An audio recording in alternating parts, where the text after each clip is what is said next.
یہ ویڈیو بنانے کا مقصد یہ ہے کہ سوشل میڈیا پر آج کل آپ نے دیکھا ہوگا ایکس مسلم بہت سارے لوگ جو ہے لگا کر کے آ گئے ہیں، ٹی وی پہ بیٹھ کے مسلمانوں کو بدنام کر رہے ہیں، وہ طرح طرح کے اعتراضات مسلمانوں کے سامنے رکھ رہے ہیں، اور ان کا جواب دینے کے لیے یہ جو ہے دو کوڑی کے لوگ بیٹھے ہوئے ہیں۔ یہ کہاں سے پڑھے ہوئے ہیں بھائی؟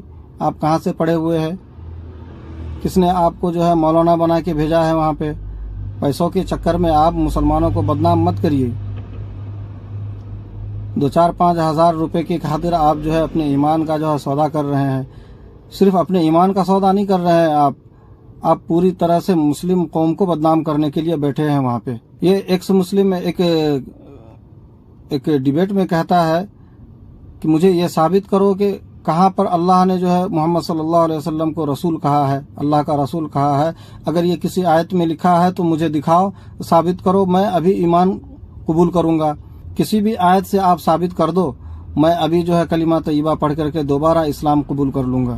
میرے بھائیوں سے درخواست ہے کہ آپ اس ویڈیو کو ان تک پہنچائیے۔ اللہ نے آپ کو کتنی مرتبہ نبی کہا ہے اور کتنی مرتبہ رسول کہا ہے، مجھے اس کی تعداد نہیں معلوم ہے، لیکن جو لوگ قرآن پڑھتے ہیں وہ اس لفظ کو بار بار پڑھے ہیں۔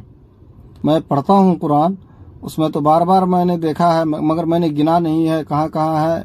پہلی آیت جو میرے ذہن میں آ رہی ہے وہ سورہ آل عمران کی آیت ہے، تقریباً 144ویں آیت ہے، وما محمد الا رسول قد خلت من قبلہ الرسل افإن مات او قتل انقلبتم على اعقابکم ومن ينقلب على عقبیہ فلن یضر اللہ شیئا۔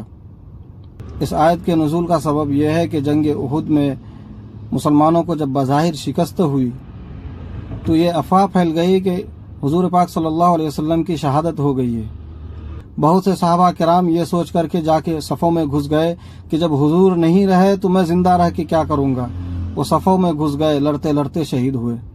مسلمان جب بہت زیادہ پریشان ہوئے تو یہ آیت نازل ہوئی، وما محمد الا رسول قد خلت من قبلہ الرسل۔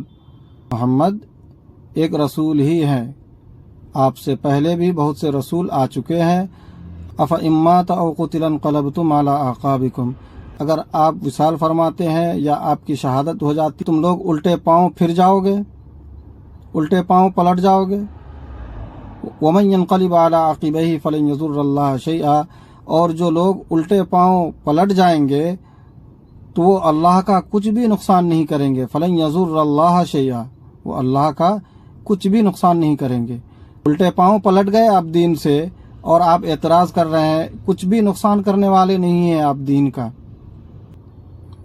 جب آپ صلی اللہ علیہ وسلم حقیقت میں اس دار فانی سے رخصت فرما گئے تھے تب حضرت عمر رضی اللہ عنہ ننگی تلوار لے کر کے کھڑے ہو گئے کہ خبردار اگر کسی نے مجھے یہ کہا کہ آپ صلی اللہ علیہ وسلم اب اس دنیا میں نہیں رہیں تو میں ان کی گردن اتار دوں گا۔ تو حضرت ابو بکر صدیق رضی اللہ عنہ نے جا کر کے یہی آیت تلاوت فرمائی، وما محمد الا رسول قد خلت من قبلہ الرسل، کہ آپ صلی اللہ علیہ وسلم صرف رسول ہیں، آپ سے پہلے بھی بہت سے رسول آ چکے ہیں، یعنی آپ سے پہلے بھی جو انبیاء کرام جو رسول آئے وہ بھی اس دنیا سے رخصت ہوئے ہیں، اور بہت سے رسول تو شہادت کا درجہ بھی پائے ہیں، بہت سے نبی شہادت کا درجہ پائے ہیں۔ تو موت تو برحق ہے، ہر کسی کو آنی ہے۔ جب جا کے حضرت عمر رضی اللہ عنہ کا غصہ ٹھنڈا ہوا۔ اور ایک دوسری آیت ہے سورہ احزاب کی 40ویں آیت ہے، ما کان محمد ابا احد من رجالکم ولکن رسول اللہ وخاتم النبیین، کہ محمد تم میں سے کسی بھی مرد کے والد نہیں ہیں، ہاں لیکن یہ رسول ہیں اور نبیوں کے مہر ہیں۔ یہ تو ترجمہ ہے۔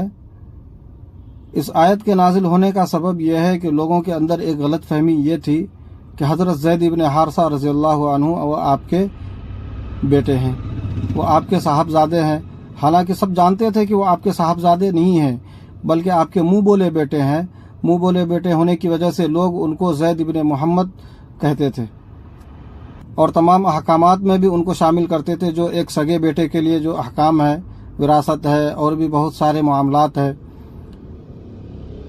تو اللہ پاک نے تمام مسلمانوں کے تمام مسلمانوں کے لیے یہ ارشاد فرمایا کہ کوئی بھی منہ بولا بیٹا کسی کا سگا بیٹا نہیں ہوتا ہے۔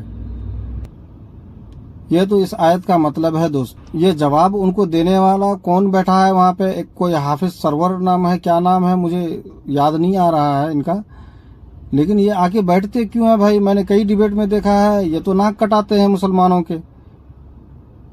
ان کے جیسے اور بھی یہ لوگ ہیں، یہ شعیب جمعی کر کے ہے کوئی، یہ انصار رضا کیا ہے نام ہے ان کا، یہ مولوی صاحب کا، یہ بیٹھ جاتے ہیں۔ ارے بھائی آپ کا کام یہ نہیں ہے، آپ 1000 دلیلیں دے دیجئے ان کو، یہ لوگ ماننے والے نہیں ہیں، کیونکہ ان کا مطلب جو ہے، ان پروگراموں کا مطلب یہی ہوتا ہے کہ مسلمانوں کی کمزوریوں کو گنایا جائے۔ پھر آپ منہ اٹھا کے چلے جاتے ہیں وہاں پہ، ہر دن جو ہے آپ جو ہے بے عزت ہو کر کے آتے ہیں، پوری قوم کو بے عزت کرا دیتے ہیں جا کر کے۔ بھائی مان جائیے، اللہ کا واسطہ ہے آپ لوگ ایسا مت کریے۔ کوئی آپ کو 1 لاکھ روپے بھی دے تب بھی مت جائیے ایسے ڈیبیٹ میں جہاں پہ ان کا مطلب، ان کا مقصد ہوتا ہے کہ مسلمانوں پر چھینٹا کشی کی جائے، مسلمانوں کو نشانہ بنا جائے، مسلمانوں کے عقائد پر جو ہے حملے کیے جائیں، اور آپ سے تو جواب بنتا نہیں ہے۔ نہ تو آپ جو ہے قرآن کے عالم ہیں، نہ ہی آپ کوئی حدیث کے جاننے والے ہیں۔ تھوڑے بہت پڑھے ہوں گے آپ، ایسے تھوڑے بہت ہر کوئی پڑھا ہوا ہے، میں بھی تھوڑا بہت ہی پڑھا ہوا ہوں، میں کوئی بہت بڑا عالم نہیں ہوں، لیکن ان کو جو ہے آپ کے جوابات سے مطلب نہیں ہے۔ میں نے دیکھا ہے ان کو آپ جواب دے بھی دیں تب بھی نہیں مانیں گے۔ ابو جہل کو جو ہے حضور پاک صلی اللہ علیہ وسلم نے جواب دے دیا تھا، پھر بھی نہیں مانے وہ۔ تو آپ کیا مقصد سے جا رہے ہیں مجھے نہیں معلوم ہے، لیکن میں جو دیکھتا ہوں کہ آپ کی وجہ سے مسلمانوں کی جو ہے نا بے عزتی ہو رہی ہے، اس لیے آپ باز آ جائیے۔